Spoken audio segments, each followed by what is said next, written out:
Чуваши живут рядом с нами, среди нас и вместе с нами уже не один век. Историческая родина этого народа на западе граничит с Нижегородской областью.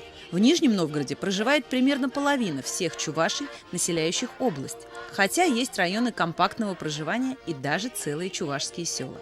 Все это случилось в 2013 году, когда мы, активисты именно чувашской культуры, решили создать в Нижнем Новгороде свою автономию. Мы захотели именно сплотиться и создать уже юридически оформить нашу автономию. Я считаю, что чуваши – это один из коренных народов. Если вот смотреть Нижегородскую область целиком, есть чувашские села в Артынском районе, Сыркачском районе есть, где издревле они жили и разговаривали на своем родном языке. Именно сохранение чувашского языка и стало главной задачей национально-культурной автономии. К слову, алфавит его включает 37 букв. Он чем-то похож на французский и понятен киргизам. Вообще чуваши – это очень древний народ, говорят на языке древних гуннов, которые там пришли с Алтая, где киргизм было раньше, и сохранили как-то свой язык через время, расстояние. Я сама с мужем, с детьми разговариваю чисто на чувашском языке.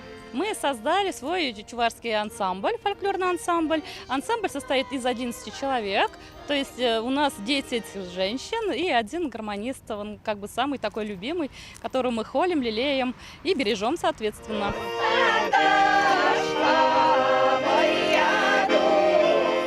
Уникальные и неповторимые чувашские костюмы. Разные техники вышивки, гладь, крест, бисер сочетаются с украшением маниста, удивительных по красоте славянских и тюркских мотивов. На мне он свадебный, чувашский, Красночитайского района, свадебный наряд. То есть в этом наряде 23 года назад я выходила замуж. И именно на второй день невеста уже становится, скажем так, женщиной и надевает вот такой чувашский наряд. Вообще раньше это было чистое серебро. И чем больше было таких монеток, тем богаче семья. Наши бабушки носили, даже в поле работали. Наряд этот весил где-то порядка 16 килограмм. Чувашский стол тоже оригинален и разнообразен. Чурта – это такое запеченное мясо. Чувашское пиво, чувашский квас – это все у нас преобладает в наших семьях. Все это великолепие чуваши в основном готовят по торжественным случаям.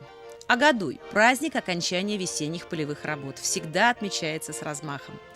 Главный организатор – местная чувашская национально-культурная автономия. К слову, эта общественная организация презентует себя и Нижегородскую область довольно активно по всей России.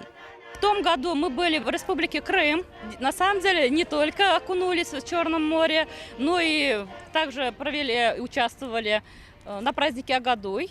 В этом году фольклорный ансамбль, правда без меня, без моего участия, они съездили в Санкт-Петербург, а я именно в тот момент и выехала с чувашской делегацией в Иркутск на озеро Байкал. Исторически чуваши гостеприимный и довольно скромный народ. Отличается своей самобытностью и тем, что они не навязывают свою культуру другим. Мы в своей жизни и не мешаем. И поэтому, наверное, они смогли сохранить себя через века и донесли до нас эту культуру. А мы стараемся его дальше сохранить. Сегодня скромничать нельзя. Чувашский язык признан одним из исчезающих языков России. По прогнозам специалистов, через 65 лет мы рискуем его потерять. Из подкласса древнебулгарских языков чувашский язык только один в своем классе живой. Керзем, айдер ташлама!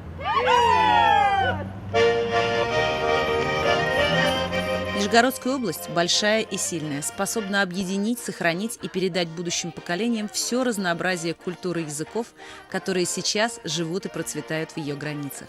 Мы разные, но мы всегда вместе.